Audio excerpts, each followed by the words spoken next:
Movie thoughts.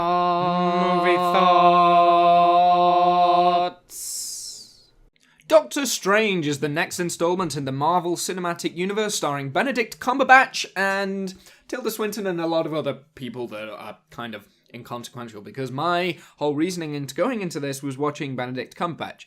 I love Benedict Cumberbatch, especially when he kind of started in Sherlock and other things that he's done since then. I think he's a very good actor and a very powerful actor, but he has a lot of humour behind him. Okay, so here's the thing with Doctor Strange. It's kind of one of those Marvel properties that they're putting out just to keep the universe ticking over. Like, this is something that is making things just kind of carry on and lead up. This is a leading film. It is about Doctor Strange, who... And here's the weird thing. He actually starts off as Doctor Strange and then has to re-establish his name. So he starts off as Doctor Strange, a neural surgeon, I don't know, some very clever person who can do lots of surgery.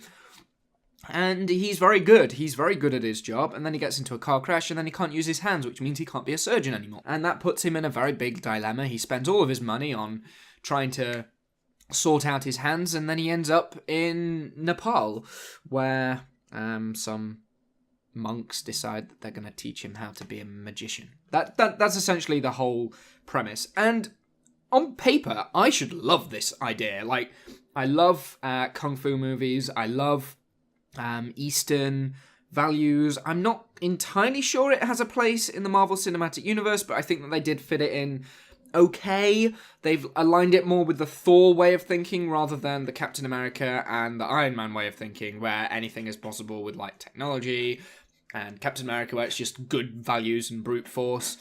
Whereas Thor's line of reality is that of the different realms.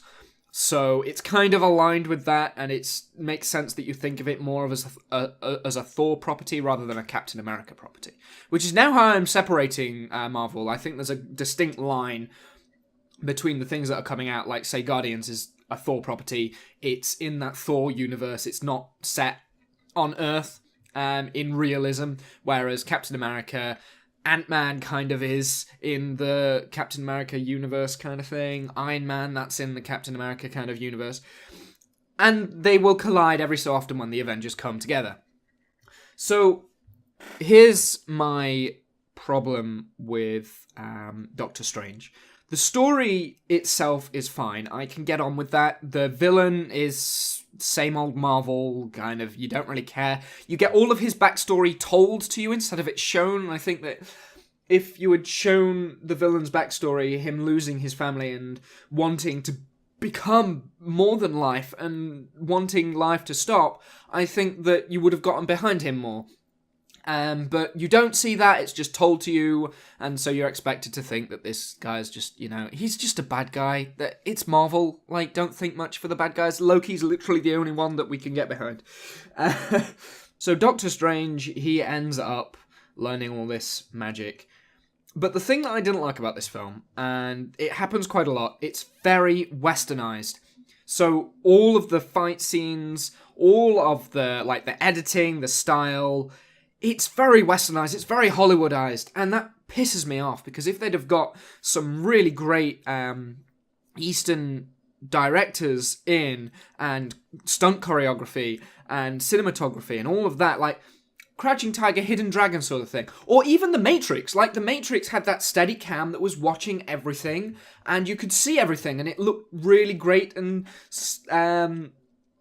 on a wider scale. But this, it was very choppy in the action sequences, and the fight scenes it was the same as, like, any of the other Marvel action sequences, and I'm not a fan of the Marvel action sequences. I like for Guardians of the Galaxy, for instance, all of the things that I liked about Guardians of the Galaxy is in the humour, not in the action sequences. So this suffers from that.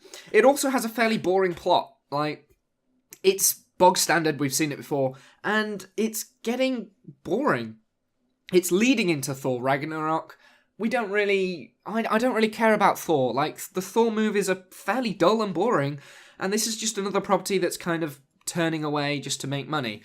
It's not bad, though. It's not terrible. Like, it's an okay story. I could sit there and I watched it and I was fine with it. But overall, I'm going to give this film a 5 out of 10. I'm back to doing the elaborate scores. I know. And I haven't been here for a while because pretty much I can't be bothered to edit the videos together.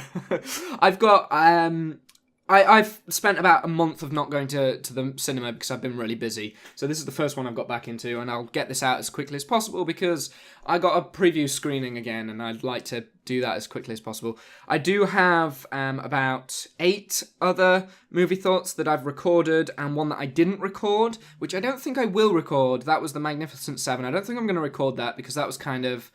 I went to see it, and then I didn't make the recording because I was busy, and then I've just kind of forgotten about it. It's nothing really that thrilling. I thought the characters were great, but hey, that was about it for the movie. Anyway, guys, I will see you next time, and whatever I say to sign off. Bye!